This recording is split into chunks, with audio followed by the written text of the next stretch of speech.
ये लो, गोली ले लो, फिर अच्छी नींद आएगी।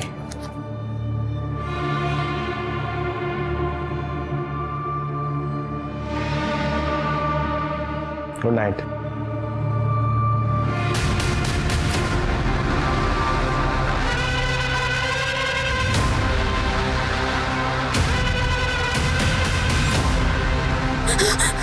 मुझे मत मारो, मुझे मत मारो।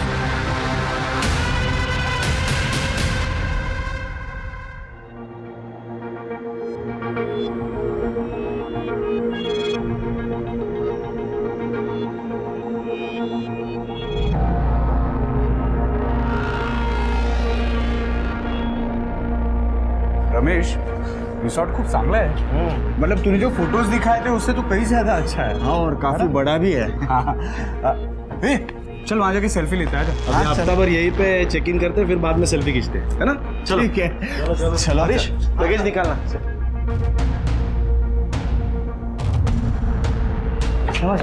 रमेश पाटिल। मस्त है एकदम।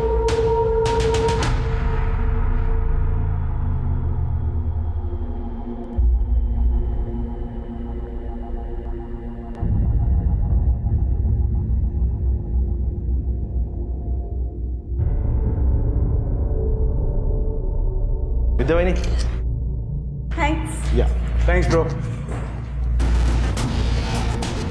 अरे रीना, क्या ढूंढ रही हो? कुछ नहीं, तुम जाओ, मैं आती हूँ। रूम नंबर 120, जल्दी आना, लगेज भेज देना।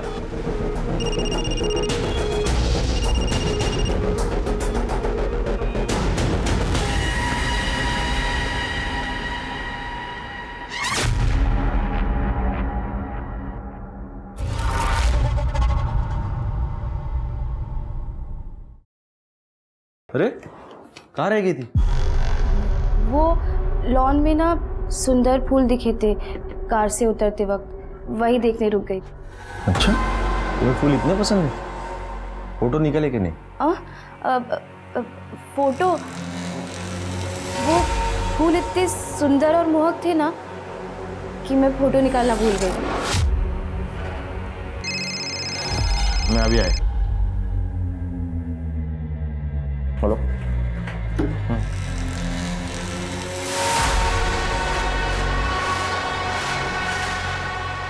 रमेश ने फिर से पूछ लिया तो बाद में जाके देखना पड़ेगा कि सुंदर फूल पाया। बाबा, तुमची बॅग तुमच्या रूम मध्ये पाठवलीस।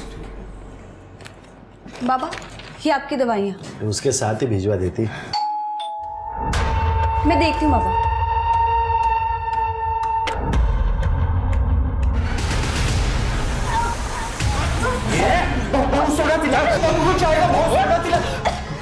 अरे ये क्या रे? हाँ, मुंबई से भाग कर आते हो तुम? रतन भाई का पैसा लेकर यहाँ गुलछर्रे उड़ा रहे हो? नहीं, ऐश करने के लिए पैसा है, देने के लिए पैसा नहीं है। भाई शादी के लिए आए हम लोग। अरे ये झूठ नहीं बोलने का। चला, इतना इतना इतना सामान लेके कोई शादी पे आता है क्या? येड़ा समझा है क्या मुझे? भाव 3 दिन की शादी है, थोड़ा जल्दी इसीलिए आ गए क्योंकि हमने सोचा कि यहाँ पे छुट्टियां मना लेंगे, और 1 हफ्ते के लिए इतना कपड़ा इतना सामान तो लगता ही है ना। पापा को छोड़ दीजिए। 48 घंटे है तुम्हारे पास, समझा? पैसे लौटा देना, नहीं तो पूरी फैमिली एक एक करके मेरे सामने मरने के लिए तैयार रहना। तुम लोगों पर नजर रहेगी मेरी। चला तो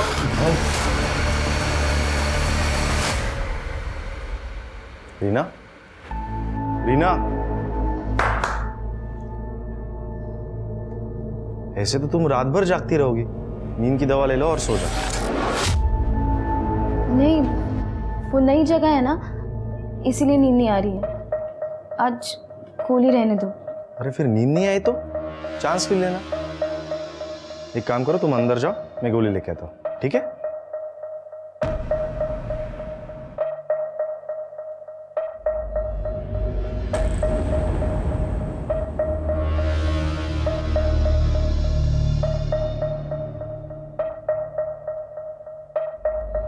ये लो, गोली ले लो, फिर अच्छी नींद आएगी।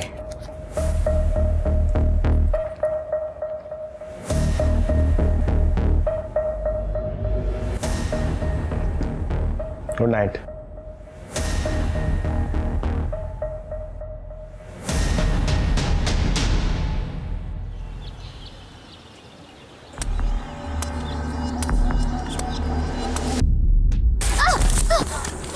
अरे मरती क्यों नहीं है तू? चली जा यहाँ से। पापा किधर जाएगी मैं? तू ही बता। तू पापा है मेरा बेटी। वही तो गलती की मैंने। किसी दिन दिमाग घूम गया ना तो सच में मार दूंगा तुझे।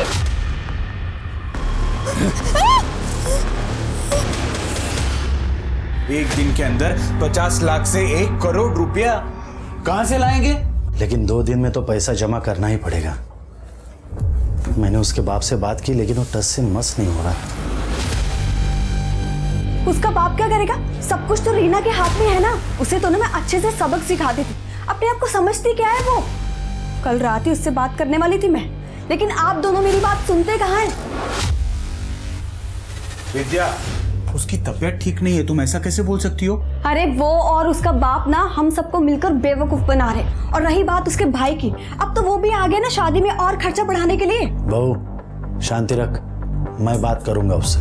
और अगर उसने बात नहीं मानी तो क्या करेंगे आप? उसकी बैंड बजा दूंगा।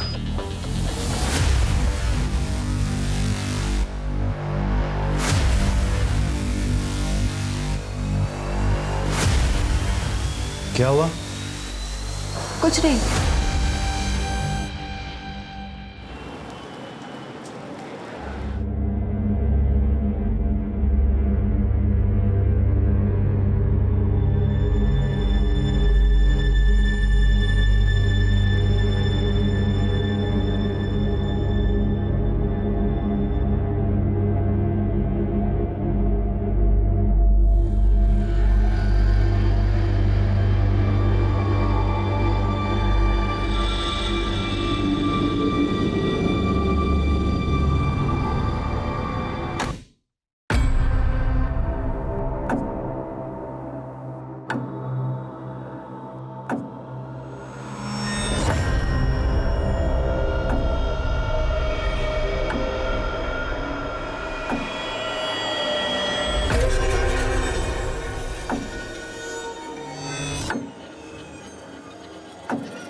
रीना,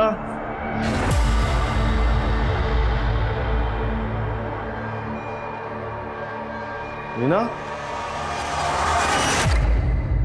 रीना, रीना,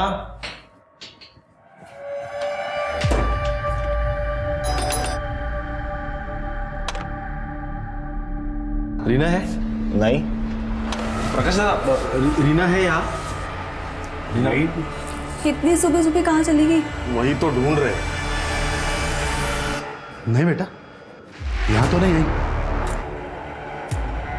फोन भी नहीं उठा रही है। एक्सक्यूज मी, ये मेरी बीवी रीना, इसको देखा कहीं? भाई साहब, आपने इसको देखा? दादा, रमेश, दादा मिली कहीं? कैंटीन में भी देखा, रीना कहीं नहीं है। एक काम करो, आप उधर पीछे देखो, मैं बाहर जाके देखता हूँ। हरीश, रीना मैम को देखा कहीं? नहीं साहब। किधर चली गई है? किसे फोन कर रहे हो? पुलिस को और किसे?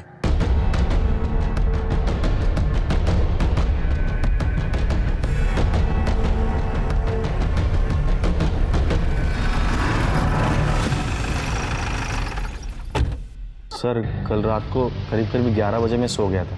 फिर सुबह जब 7 बजे नींद खुली तब देखा कि रीना गायब थी। सर, रीना के फ़ोन पे रिंग तो जा रही है लेकिन फ़ोन उठा नहीं रही वो। मोबाइल ऑन है तो ट्रेस करो। सर, इगतपुरी में कोई जानता है उसे? नहीं सर, एक्चुअली हम लोग यहाँ पे एक शादी के लिए आए हैं। सोचा कि कुछ दिन पहले आके फैमिली टाइम एंजॉय कर ले, हॉलीडे। ये चोट? ये वो कल मैं बाथटब में फिसल गया, पैर फिसल गया तो चोट आ गई। पानी था बाथटब में? ऐसे चोट लग सकती है क्या बाथटब में? यकीन कीजिए सर, मेरा ऐसे ही चोट आई सर। ठीक है, आप लोग अपने अपने कमरों में जाइए और वेट कीजिए। हम अपना इन्वेस्टिगेशन शुरू करते हैं और जब तक ये सारी प्रक्रिया चलती है आप लोग रिसोर्ट से बाहर नहीं जा सकते। और अगर रीना का फ़ोन आए तो सबसे पहले आप हमें बताइए। जी सर। शिरके, सीसीटीवी देखते हैं। सर,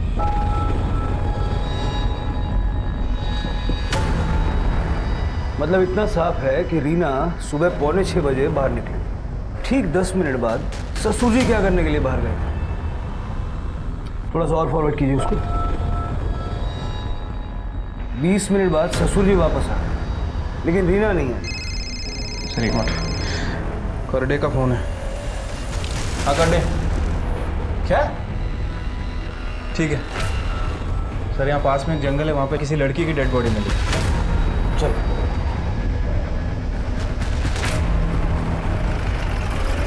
सर, इधर है, आइए।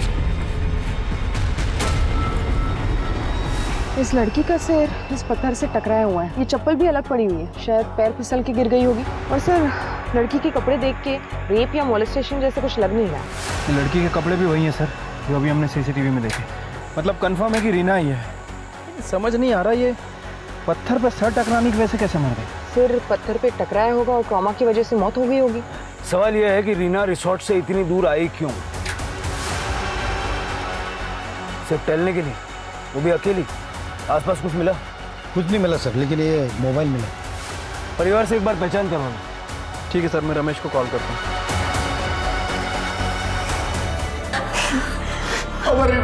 सर, ये मेरी बीवी रीना ही है। रीना के साथ ये कैसे? देखिए, पहली नजर में तो ये एक हादसा लग रहा है लेकिन कुछ कह नहीं सकते। सर प्लीज पता लगाइए मेरे बहन के साथ क्या हुआ है और किसने किया। हम पता लगाएंगे लेकिन जब तक ये इन्वेस्टिगेशन हो नहीं जाती आप लोगों में से कोई रिसोर्ट से बाहर नहीं जा सकता। फिलहाल आप अपने अपने कमरों में जाइए। फिलहाल सारा शक वसंत पाटिल पर जा रहा है कि वही एक था जो रीना के पीछे बाहर निकला था। बात करते हैं उससे, देखें उसके पास कोई एक्सप्लेनेशन है क्या। Right sir. बॉडी को पोस्टमार्टम के लिए भेज दो। सर।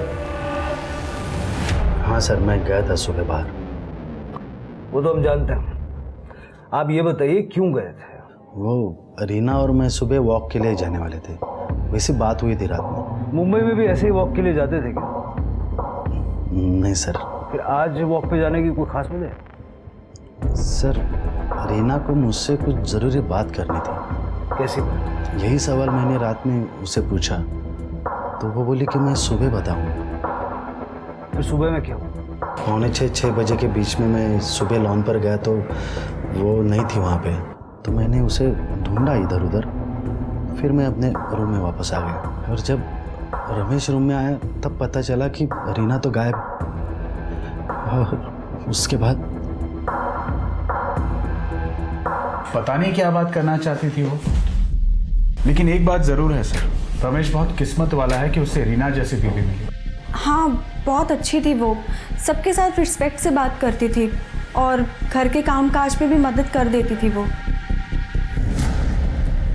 हमारे घर आकर 1 हफ्ता ही हुआ था उसे, घर का पूरा रूटीन उसे याद हो गया था। बाबा, तुमची बीपीची गोळी। मैं रोज भूलता हूँ लेकिन तुम्हें याद रहता है। बहुत अच्छी तरह से मेरा ख्याल रखती थी वो। ज़्यादातर बात नहीं करती थी, चुपचाप रहती थी। मैं भी इस बात से खुश था, क्योंकि मैं भी कम बातचीत करना पसंद करता हूँ, लेकिन हम खुश थे। ये रही तुम्हारी चाय। Thank you. और ये तुमने फाइल्स मंगाई थी ना? हाँ, रख दो आप। अरे तुमने न्यूज़पेपर नहीं पढ़ा आज का? अरे टाइम ही नहीं मिला। ठीक है, मैं पढ़ देती हूँ। मतलब शादीशुदा जिंदगी में रीना के साथ कोई झगड़ा, कोई प्रॉब्लम नहीं थी? नहीं नहीं, जीजू को क्या प्रॉब्लम हो सकती है रीमा से?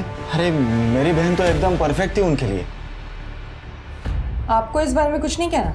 मुझे लगता है रीना शादी के बाद बहुत चुप रहने लगी थी। मतलब उसकी शादी नहीं हुई थी ना, वो हम लोगों के साथ थी, वो बहुत अलग थी। तुम्हारी भी यही राय है? नहीं नहीं, ऐसा कुछ नहीं था। तुम कुछ भी क्या बोल रही हो? तुम गाड़ी में ही सोते हो? हाँ साहब। सुबह कुछ देखा था? नहीं साहब, मैं तो सो रहा था, लेकिन अचानक घर वालों का शोर सुनाई दिया। फिर मैंने करीबन कुछ 8 बजे सब उठा था मैं, तभी पता चला कि रीना मैडम गायब हो गई है। 8 बजे तो काफ़ी गर्मी हो जाती है, धूप भी आ जाती होगी। कैसे सो लेते हो इतनी गर्मी में? साहब, किसी को बताना नहीं, मैं वो गाड़ी में एसी ऑन करके सो जाता हूँ साहब। सर, इस रीना के बारे में अब तक तो सबने अच्छा ही अच्छा कहा है, लेकिन ज़रूरी नहीं है कि ये सभी लोग सच बोल रहे हो। सर, हो सकता है कि ये लोग झूठ भी बोल रहे हैं। एक सुनीता ये जिसे लगता है कि शादी के बाद रीना बदल गई है, लेकिन उसे भी गलत साबित करने में अजीत ने कसर नहीं की, तुरंत उसे टोक दिया। लेकिन समझ नहीं आ रहा कि अजीत ने ऐसा क्यों किया। शिरके, मुझे लगता है कि रीना की डेथ एक्सीडेंटल नहीं है। मतलब अगर वो फिसल के गिरती और उसका सर पत्थर से टकराता तो खून पत्थर पे फैला हुआ होगा। रीना की डेथ को एक्सीडेंटल मान लेना जल्दबाजी होगी, ऐसा मुझे लगता है। पोस्टमार्टम रिपोर्ट का इंतजार करते हैं। हाँ सर, वैसे रिपोर्ट कल तक आ जाएगी। सर, ये रीना की पीएम रिपोर्ट। सर, रीना के सर पर किसी भारी चीज़ से वार किया गया, लेकिन वो नुकीली नहीं है। उसकी मौत स्कल फ्रैक्चर की वजह से हुई है, और जैसा कि आपको शक था, उसका ब्लड का फ्लो ऊपर से नीचे की तरफ है। मतलब सर, कंफर्म है कि जब वो खड़ी थी तब उसके ऊपर वार किया गया, और उसकी मौत नीचे गिरने की वजह से तो नहीं हुई है। रीना के सर पे थिक रॉड या हैमर जैसी किसी चीज़ से हमला किया गया। उसके ब्लड स्ट्रीम में स्लीपिंग पिल्स भी मिले हैं। ये बात इस तरह इशारा करती है शिरके कि उसका मर्डर किया गया है। काम करो, रीना का अकाउंट फ्रीज करो तो पता करो ये स्लीपिंग पिल्स का चक्कर क्या है। ठीक है सर।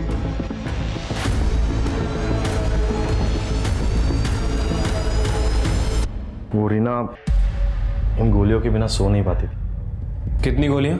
रोज एक नींद की गोली काफी टाइम से ले रही थी वो। फिलहाल तो ये वसंत पाटिल ही शक के दायरे में है, क्योंकि रीना के लॉबी से निकलने के बाद उसे ही सबसे पहले देखा गया था। सर, मुझे आपको कुछ बताना है। आइए। कल रात रीना मेरे सपने में आई थी। उसने कहा कि वो स्लीप होकर नहीं गिरी, उसके सर पर किसी ने नुकीली चीज़ से वार किया। सर, मुझे लगता है उसका मर्डर हुआ है। अब इसे सच या झूठ जो भी समझना है समझ लीजिए, लेकिन मेरे सारे सपने सच निकलते हैं सर।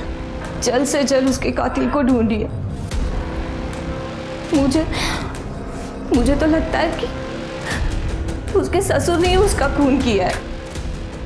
रीना जब भी कोई ज़रूरी बात करना चाहती थी तो वो उसके भाई से, मतलब अजीत या फिर मुझसे ही करती थी, ना कि उसके ससुर से, क्योंकि हम दोनों ही उसके ज़्यादा करीबी थे। रीना पे किसी ब्लंट ऑब्जेक्ट से हमला हुआ है, ये बात तो सिर्फ हमारे बीच थी। ये स्वाति ने सपने में कैसे देख ली? सर, लेकिन अगर स्वाति ने कही हुई बात सच निकली तो क्या पता उसे ऐसे सपने आते हो। मुझे विश्वास ही नहीं है। स्वाति का बैकग्राउंड चेक करो और ये सोचो कि ससुर वसंत पाटिल के अलावा परिवार के किस सदस्य के पास रीना को मारने का मोटिव हो सकता है। सर, लेकिन रिसोर्ट का कोई एम्प्लॉय या फिर गेस्ट भी तो हो सकता है। सर, रीना का बैंक अकाउंट मैंने फ्रीज करवा दिया है, लेकिन सर उसके बैंक अकाउंट में 5 करोड़ रुपए थे। मतलब रीना अपने परिवार में सबसे ज़्यादा अमीर थी, अपने भाई अजीत से भी ज़्यादा। शिरके, पता लगाओ कि रीना के अकाउंट में इतना सारा पैसा आया कहाँ से। ठीक है स्वाति, रीना का सीडीआर निकलवाओ फटाफट। सर,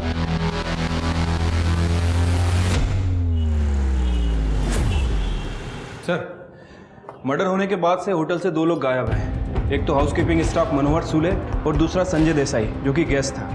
ये संजय देसाई 7:30 बजे चेकआउट करके चला गया और ये मनोहर नाइट शिफ्ट में ड्यूटी खत्म करके सुबह गायब हुआ है। शिरके, इस मनोहर को जल्द से जल्द ढूंढो और संजय की डिटेल्स निकालो। इन दोनों का रिसोर्ट से गायब हो जाना इस बात का रीना के मर्डर से कोई कनेक्शन हो सकता है। और रीना का सीडीआर आते सबसे पहले ये चेक करना इन दोनों में से कोई उसके कांटेक्ट में तो नहीं थी। ठीक है साहब। फिर कहाँ जा रहा है? रुक साहब, अभी बिजी है। काय झालं? सर आतमध्ये आलं बोलतोय। मैं रामचंद्र गोयल, वो जंगल में वो बड़ा होटल है ना, उसके पास ही जंगल में रहता हूँ। वो रिसोर्ट के उधर? हाँ साहब, मेरी 24 साल की बेटी योगिता कल से गायब है साहब। उसका पति नारायण गरत ने उसे कुछ महीने पहले घर से निकाल दिया था। तब से मेरे साथ ही रह रही थी साहब। कल सुबह जंगल में लकड़ी लेने गई थी, तब से वापस नहीं लौटी।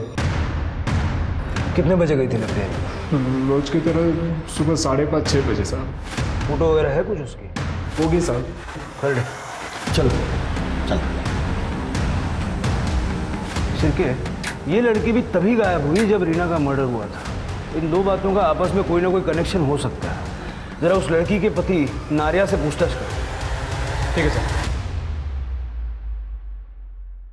इस नंबर पे सर, रीना के कॉल रिकॉर्ड से पता चला है एक आदमी उसे लगातार कॉल्स और मैसेजेस करता था। वो शख्स संजय देसाई है। संजय देसाई, ये वही है ना जो कल रिसोर्ट से चला गया था? हाँ सर। सर, दोनों में अक्सर मैसेजेस एक्सचेंज हुए हैं और सर 6 तारीख की रात को 11:30 बजे वो दोनों मिलने वाले थे लॉन में। सर, संजय का मोबाइल ट्रेस नहीं कर पा रहे क्योंकि शायद बंद होगा। मुंबई पुलिस से रिक्वेस्ट करो कि उसके घर जाके पूछताछ करें। सर एक और बात, वो मकान देशमुख से बात हुई है, वो आता ही होगा। साहब, वो 5 करोड़ रुपए मैंने इसीलिए उनके अकाउंट में जमा किए थे ताकि पाटिल फैमिली मेरी बेटी को परेशान ना करे। ये ऐसा क्यों करना पड़ा? क्या पाटिल परिवार ने आपकी बेटी को तंग करके पैसों की मांग की थी? नहीं, वैसा तो उन्होंने कभी नहीं किया था, लेकिन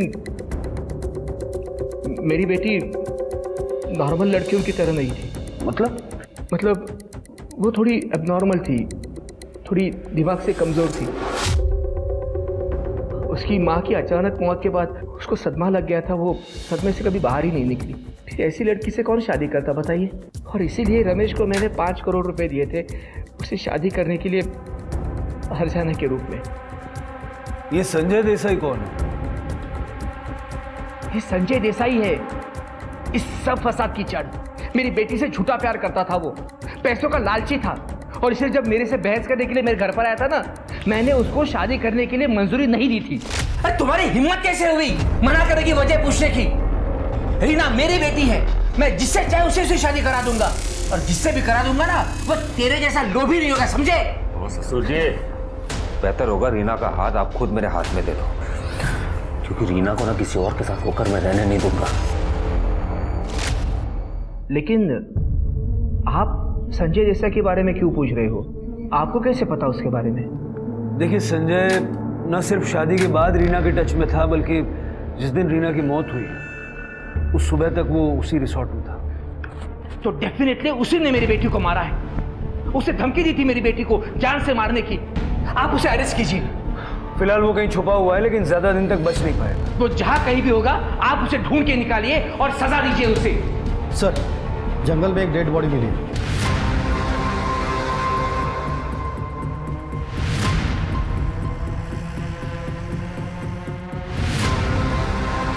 साहब देखो कितने में रमेश से मारा है साहब। कर दे, जरा संभाल। साहब ये इसका पति लाने का काम है साहब, लाने का काम है साहब। रीना को भी इसी तरह सर पे वार करके मारा गया था। सर, बॉडी पे मोलेस्टेशन या रेप के कोई साइंस नहीं है? कहीं ऐसा तो नहीं कि योगिता को भी एक दिन पहले ही मार दिया था और रीना ने ये होते हुए देख लिया था? लेकिन सर, रीना की बॉडी तो हमें 1 किलोमीटर दूर मिली थी। हो सकता है कि रीना को पहले मारा गया हो और वो होते हुए योगिता ने देख लिया और कातिल योगिता का पीछा करते हुए यहाँ तक आया और योगिता को यहाँ मारा। नारिया का कुछ पता चला? अभी तक तो नहीं सर, लेकिन जल्दी ढूंढ लेंगे। पोस्टमार्टम के लिए भेज दो। सर, होटल स्टाफ मनोहर सूर्वे ने पुणे का जो एड्रेस दिया था वो गलत है सर। उसके बैंक डिटेल और पैन कार्ड से पता चला कि वो पेरोल पे भागा हुआ है। काफी सनकी इंसान है सर। इसके पहले भी 2 औरतों के सर फोड़ चुका है। रीना और योगिता पे भी इसी तरह से हमला हुआ था। कहीं इस मनोहर ने तो नहीं मारा? शिरके, अपने खबरियों को बोलो और इस आदमी को जल्दी से जल्दी पकड़ो। ठीक है सर। हेलो, क्या? किसने किया? ठीक है सर, ये रीना के अकाउंट से पैसे ट्रांसफर करने की कोशिश की गई है। किसने? सर वो पता नहीं है, क्योंकि अकाउंट फ्रीज था, पैसे ट्रांसफर नहीं हो पाए, लेकिन आईपी एड्रेस वही है जिससे रीना अपना अकाउंट बैलेंस चेक करती थी। मतलब ये पाटिल परिवार में से किसी का काम है?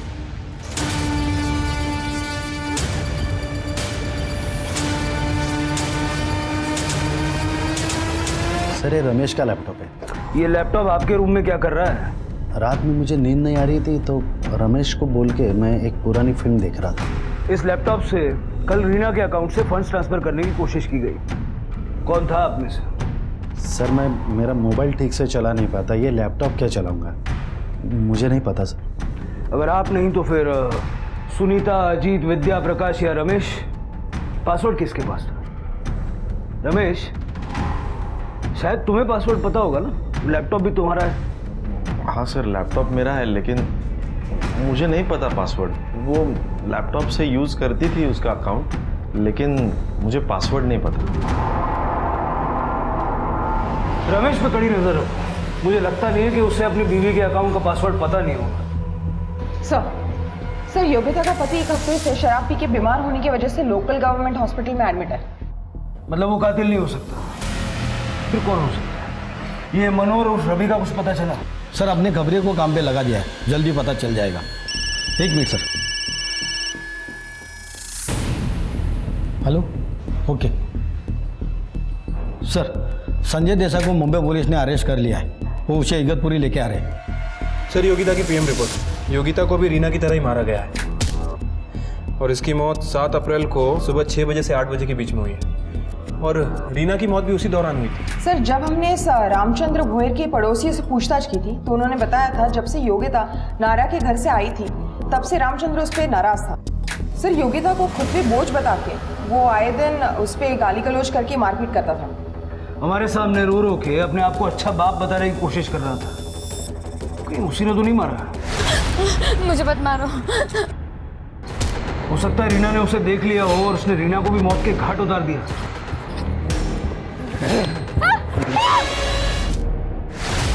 इस रामचंद्र की कुंडली निकालो जरा। एक मिनट सर। हेलो, ठीक है सर, मनोहर उर्फ रवि, उसकी टिप मिली है, वो बार में ही बैठा है। इससे पहले कि हाथ से निकले दबोच लो। सर साहब मेरा नाम रवि सोनावने है। वो मैं नकली पेपर बना के मनोहर के नाम से उस रिसोर्ट में काम करता था। रीना और योगिता को क्यों मारा? अरे नहीं साहब, मैंने किसी को नहीं मारा, उल्टा मेरे को 10,000 रुपये दिए गए थे। उस रिसोर्ट में मैंने जो कुछ भी देखा उसको लेके मुंह बंद रखने के लिए। अभी एक टाइम पे इतना पैसा मिला करके मैं बार में चला गया मज़े करने के लिए। किसने दिए थे पैसे? विद्या पाटिल ने। क्यों, ऐसा क्या देख लिया था? 6 तारीख को उन लोग के रूम का दरवाज़ा थोड़ा सा खुला था तो मैंने देखा अंदर विद्या, प्रकाश और वसंत कुछ प्लान बना रहे थे। अरे वो और उसका बाप ना हम सबको मिलकर बेवकूफ़ बना रहे।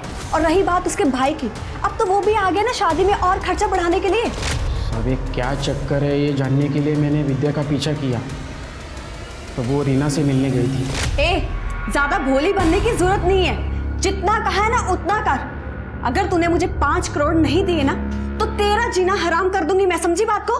अरे बाबा को लोन चुकाने के लिए बार बार धमकियां मिल रही है। अरे तू है कि पैसों पर नागिन बनकर बैठी है? चल पैसे निकाल जल्दी, चल। मैं अपने पैसे नहीं दूंगी। मेरे बाबा ने कहा है कि मुझे किसी भी हालत में किसी को पैसे नहीं देने। ए, तेरे बाप बेटी का बहुत हो गया, समझी बात को? तू निकाल निकाल पैसे। बता पासवर्ड, बता। नहीं नहीं प्लीज प्लीज। लिख यहाँ, लिख पासवर्ड, लिख यहाँ। नहीं प्लीज। लिख लिख।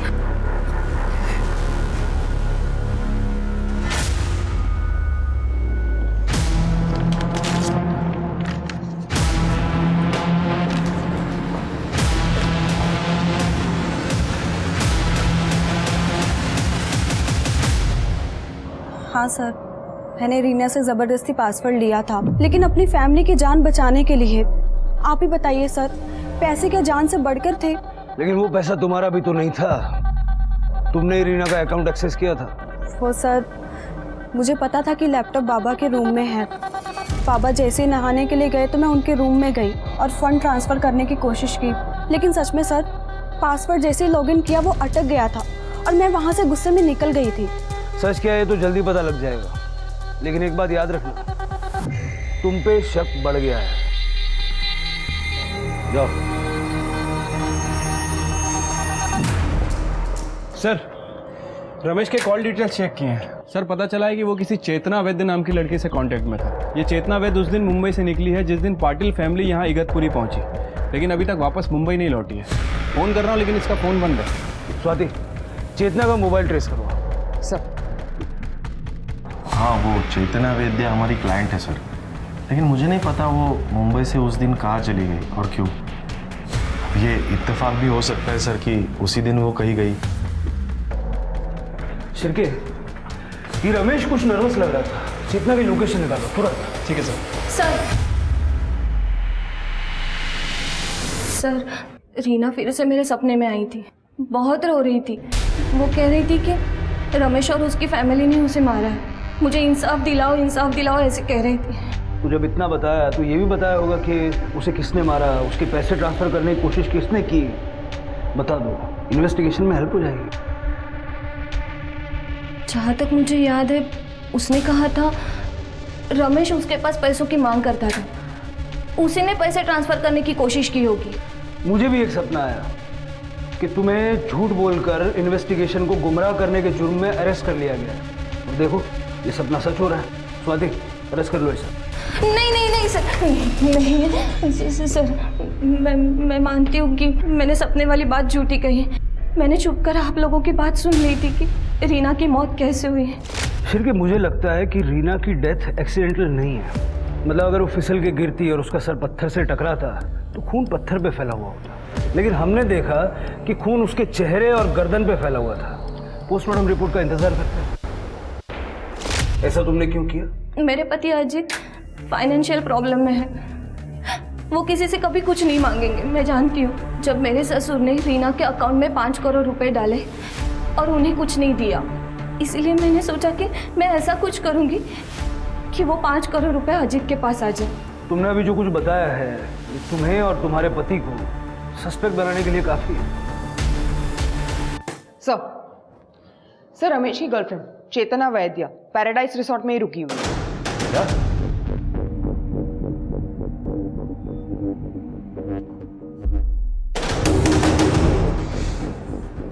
देखो, हमारे पास मास्टर की है, हम अंदर आ सकते हैं। बेहतर यह है कि तुम दरवाजा खोल दो।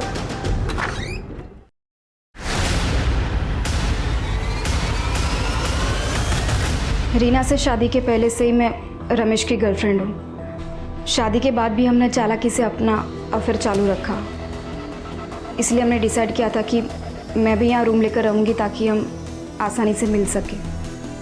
अगर तुम और रमेश एक दूसरे से प्यार करते थे तो रमेश ने रीना से शादी क्यों की? रीना से मेरी ज़बरदस्ती शादी हुई थी। वो 5 करोड़ का दहेज था, जिस दहेज को हम छू भी नहीं सकते थे। एक्चुअली साहब, वो 1 साल से मेरे ऊपर बहुत बड़ा खर्चा था। उसमें ये उमाकांत ने 5 करोड़ का ऑफर किया और वो ऊपर से 1 करोड़ और देने वाला था, तो मैंने चेतना को भुलाकर रीना से शादी करने के लिए रमेश को मना लिया। और तुम मान गए? सर, फाइनेंशियल सिचुएशन ही ऐसी थी, मुझे मानना ही पड़ा। मुझे लगा था कि ये शादी के बावजूद मैं चेतना से रिश्ता ख़त्म नहीं करूँगा, लेकिन जल्दी ही समझ में आ गया कि मैं और चेतना एक दूसरे के बिना नहीं रह सकते। इसलिए मैंने एक प्लान बनाया। मैंने चेतना को यहाँ बुलाया ताकि इस शादी के दौरान हम लोग यहाँ से भाग सकें। या फिर रीना के पैसे हथिया के उसे मारने का प्लान था तुम्हारा? वैसे भी रीना के मरने के बाद चेतना तो मिल ही जाती तुम्हें। नहीं सर, मैंने ऐसा कुछ नहीं किया सर, उल्टा मुझ पर ही हमला हुआ था। आई एम सॉरी सर, मैंने उस दिन झूठ बोला था आपसे। ये निशान बाथ टब से नहीं आए, मुझ पर हमला हुआ था। हमें क्या पता आपको चोट कैसे लगी, कहाँ लगी। हो सकता है फिर से कोई कहानी बना रहे होगे। वैसे भी लॉबी का फुटेज हमने चेक किया था, वहाँ ऐसा कुछ हुआ नहीं था। नहीं सर, वो पीछे वाली लॉबी, वहाँ ऊपर काम भी चल रहा है, शायद वहाँ पे CCTV नहीं है। सर, लगता है आपको सच बताने का समय आ गया। दादा, रमेश, छुपाने से कोई फायदा नहीं है सर। रीना स्लीपिंग पिल्स लेती थी। उस दिन रमेश को लगा कि रीना स्लीपिंग पिल्स लेके सो गई है, इसलिए भाई साहब बाहर निकले।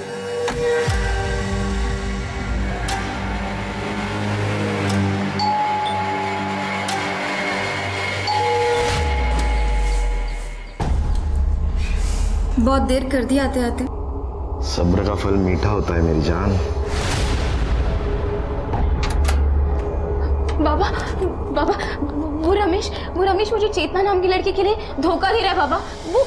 वो इसी होटल में रुकी है बाबा। पापा मैं अभी देख कर आ रही हूँ। उसने मुझे कहा था कि वो चेतना को भूल जाएगा। मैंने तुम्हें कोई धोखा नहीं दिया बेटा। पर अब इस बात का क्या फायदा बाबा? मेरी जिंदगी तो बर्बाद ही हो गई ना। मुझे थोड़ा वक्त दो, मैं सब ठीक कर दूंगा। लेकिन अब तुम तुम्हारे कमरे में जाओ, सुबह 5:45 बजे लॉन पर आ जाओ, वॉक करते करते बात करेंगे। सर पे जैसे तय हुआ था वैसे ही मैंने किया। मैं सुबह वो लॉन पे पहुंचा तो वहाँ पे वो नहीं थी। मैंने इधर उधर ढूंढा लेकिन वो नहीं मिली। मैं वापस अपने रूम में आ गया क्योंकि उसने कंफर्म नहीं किया था कि वो आएगी। और फिर थोड़ी देर के बाद में रमेश जब रूम में आया तब मुझे पता चला कि रीना गायब है। बहुत अच्छी कहानी बनाई है, लेकिन ये नहीं बताया कि पहले रीना को मारा, बाद में रमेश के साथ मिलके उसके गायब होने का ड्रामा किया। क्यों? नहीं सर, हम सच कह रहे हैं सर एक्चुअली आज ही मैंने मुंबई में फ़ोन करके पैसों का बंदोबस्त किया था और लोन में से बहुत सारा लोन तो आज वापस भी कर दिया। सच का पता तो जल्दी लग ही जाएगा। शिरके, 24 घंटे के लिए कांस्टेबल तैनात करो यहाँ इन पर नजर रखने के लिए। ठीक है सर।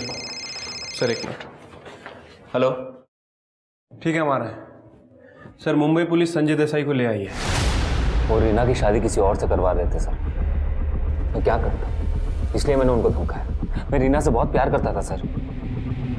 लेकिन उमाकांत का कहना है कि तुम उनकी बेटी से नहीं, उनके पैसों से प्यार करते थे। ऐसा कुछ नहीं है सर। हाँ, उस वक्त फाइनेंशियल क्राइसिस थी, इसलिए शायद उमाकांत देशमुख को ये लगा होगा कि मैं पैसों के पीछे हूँ। लेकिन रीना के सारे खामियों के बावजूद मैं उसे अपनाने के लिए तैयार था सर। मुझे दिल्ली जाना था कुछ काम से, और जैसे मैं दिल्ली गया उन्होंने रीना की शादी रमेश के साथ करवा दिया सर। उन्होंने रीना को एक कॉल तक नहीं करने दिया मुझे, फ़ोन तक छीन लिया उससे। उन्हें लगा कि एक बार शादी हो जाए तो मैं पीछे हट जाऊँगा। एकदम टूट गया था सर। फिर हिम्मत जुटा के एक दिन मैंने उसे फ़ोन किया।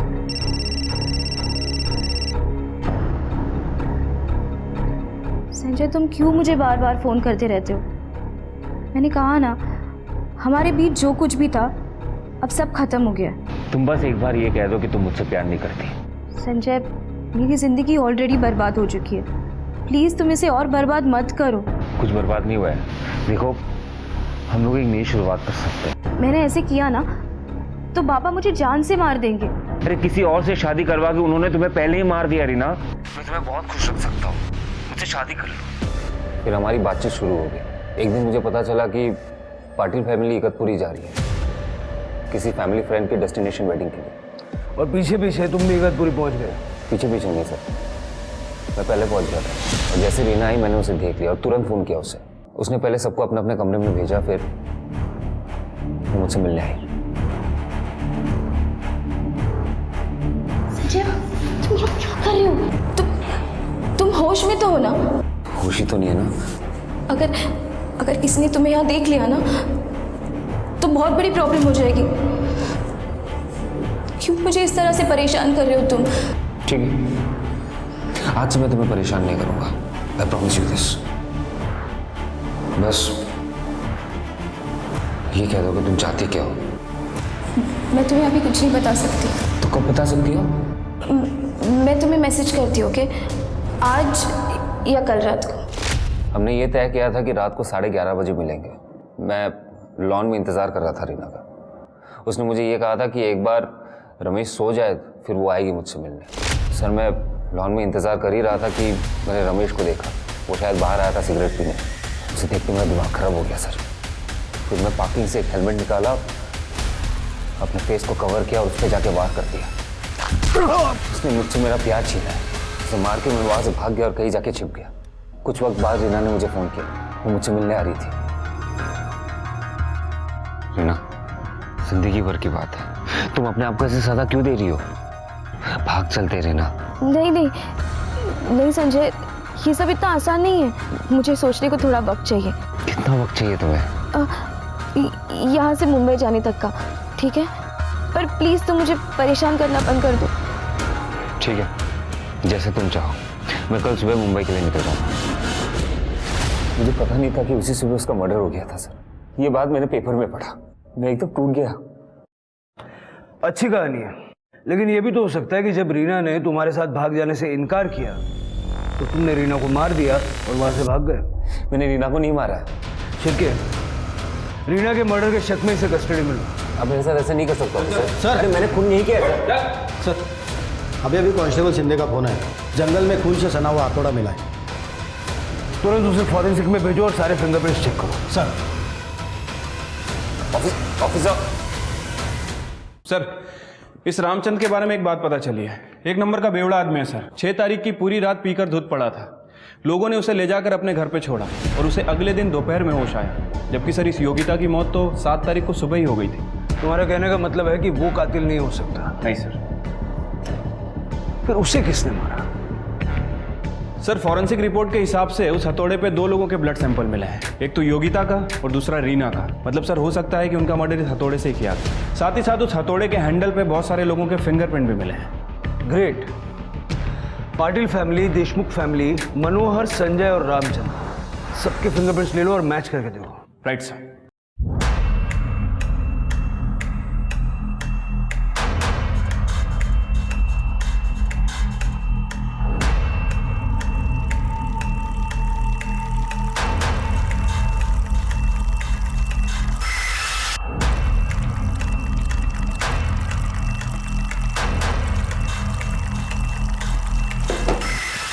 यहाँ से कोई हथौड़ा गायब हुआ है क्या? हाँ साहब, लेकिन आपको कैसे पता चला? ये हथौड़ा है? हाँ साहब, यही है। अब मिल गया तो मुझे दे दो ना साहब वापस। ये हथौड़ा नहीं मिल सकता, अभी दूसरा खरीद लो, इससे मर्डर हुआ है।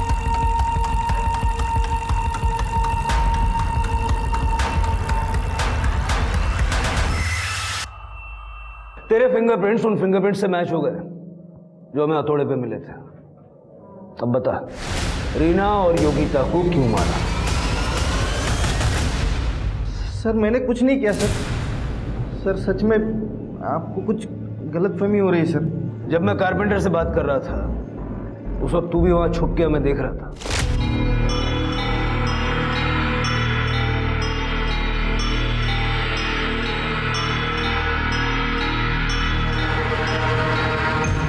इसी ग्लास से तेरे फिंगरप्रिंट्स उठाए हम सब जानते हैं तू किसके कांटेक्ट में है। तेरे मोबाइल के मैसेजेस भी देखे हमने। अब सारा सच बोल दे, नहीं तो गले में हाथ डाल के बुलवाएंगे। साहब सच बताता हूँ, सब सच बताता हूँ साहब। विद्या मैडम का और मेरा अफेयर चालू था साहब। जिस दिन हम रिसोर्ट में आए उसी दिन रात को विद्या मैडम मुझसे मिलने नीचे कार में आई थी साहब। और सब उसी दिन रात को हम कार में चालू हो गए, लेकिन दूसरे दिन रात को विद्या मैडम को आने नहीं मिला। तो उस दिन सवेरे 5:30 बजे आई थी। मतलब 7 तारीख की सुबह को? हाँ साहब। फिर हम कार में ही चालू हो गए, सब चालू ही किया था। इतने में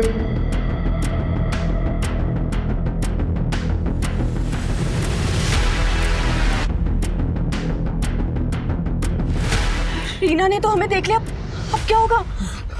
आप क्या करेंगे? जाओ जल्दी उससे जाकर रोको, वरना मेरी जिंदगी बर्बाद हो जाएगी। जाओ।